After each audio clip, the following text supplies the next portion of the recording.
नमस्कार दोस्तों, स्वागत है आपका स्पोर्ट्स दिल से में एक बार फिर से। और आज हम बात करने वाले हैं आईपीएल 2024 के 47वें मैच के बारे में, जो कि खेला गया दिल्ली और कोलकाता नाइट राइडर्स के बीच में।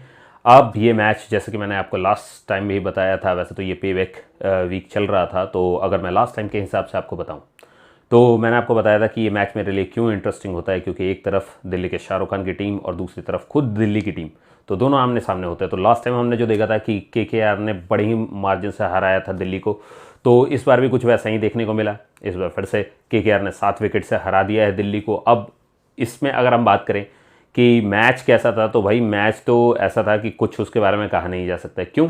क्योंकि जब दिल्ली की टीम ओपनिंग करने आई तो उनका जो टॉप ऑर्डर था, जो टॉप ऑर्डर के बैट्समैन थे, उनको तो केकेआर के पेसर्स ने 1 तेरा 1 मेरा करके आपस में बांट लिया।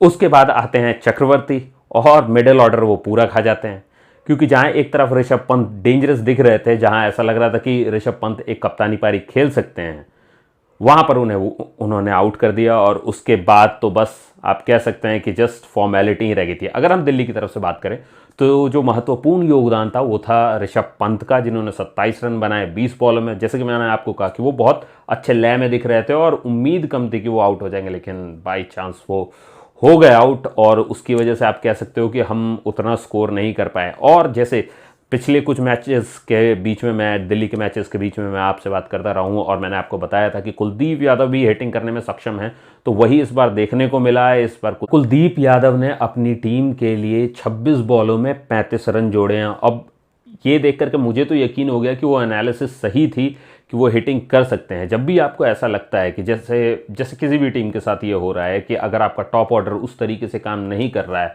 और आपके पास बॉटम में या मिडल में अक्षर पटेल और कुलदीप यादव जैसा टैलेंट पड़ा हुआ है, तो आपको चाहिए कि आप उन्हें ऊपर यूज़ कर लो, ताकि आपके जो मेन बैट्समैन है, जहां पिटाई करने की ज़रूरत पड़े वहां पिटाई कर पाए। लेकिन इसके लिए आपको समझना पड़ेगा अपनी स्क्वाड को, उसको टाइम देना पड़ेगा, देखना पड़ेगा कि वो कौन स्पिन खेल सकता है, कौन पेस खेल सकता है और कहाँ किस तरीके से खिलाया जाए इन्हें। तो शायद इस कोऑर्डिनेशन की थोड़ी कमी लगी मुझे। इससे बस ये पता चलता है कि ऋषभ पंत एक अच्छे कैप्टन बन के उभर जरूर रहे हैं, लेकिन उन्हें भी बहुत कुछ सीखने की ज़रूरत है, बहुत कुछ जानने की ज़रूरत है। अब अगर दूसरी तरफ बात करें कि जब कोलकाता नाइट राइडर्स खेलने आए, वाह, सच में गेम ऐसा देखने में लग रहा था कि बहुत ही डिफरेंट स्पेस में खेला जा रहा है ये गेम। अगर नारायण नहीं चले तो इस बार चल गया फिल सॉल्ट, और फिल सॉल्ट की इनिंग आपको पता ही है कि जब वो छक्के मारते हैं तो क्या लंबे छक्के मारते हैं। अब उनका जब, अगर आप इस गेम को देख रहे थे तो आपको अच्छे से पता होगा कि जो फर्स्ट विकेट गिरा वो गिरा 79 पे, यानी कि उस समय तक आप समझ सकते हैं कि आधे से ज्यादा स्कोर ऑलरेडी बन चुका था, प्रेशर ऑफ हो चुका था। उसके बाद जस्ट फॉर्मेलिटी रह गई थी कि कौन कितने रन कंट्रीब्यूट करता है और टीम को जीत दिलाता है। तो विकेट्स एक दो गिरे जरूर, 3 विकेट गिरे जरूर, लेकिन उसके बावजूद कोलकाता नाइट राइडर्स ने बहुत ईजिली ये मैच जीत लिया। और जिताते समय अय्यर ब्रदर्स क्रीज पे थे, जिन्होंने 33 और 26 रन बनाए, श्रेयस और वेंकटेश अय्यर ने। और ये देख करके मतलब दोनों में हिटिंग एबिलिटी भी है, लेकिन उसकी ज़रूरत ही नहीं पड़ी, दिल्ली ने उन्हें ये मौका ही नहीं दिया। अगर दिल्ली वाले जब किसी में खुशी बांटते हैं तो किस तरीके से बांटते हैं आप ये देख सकते हो इस मैच में। तो भाई मैं कहूँगा कि दिल्ली वालों अगर खुशी बांटनी है तो थोड़ा दिल्ली वालों को भी बांटो। हम तो वैसे भी क्रिकेट की तरफ से हैं, तो अगर आप बात करो तो मुझे तो इसमें इसलिए मजा आया क्योंकि फिल सॉल्ट की मुझे एक अच्छी इनिंग देखने को मिली, और उसके अलावा चक्रवर्ती की स्पिन बॉलिंग बहुत अच्छी लगी, जिन्होंने पूरा मिडिल ऑर्डर खा लिया और शायद इसीलिए उनको मैन ऑफ द मैच भी मिला। वेल डिजर्विंग चक्रवर्ती।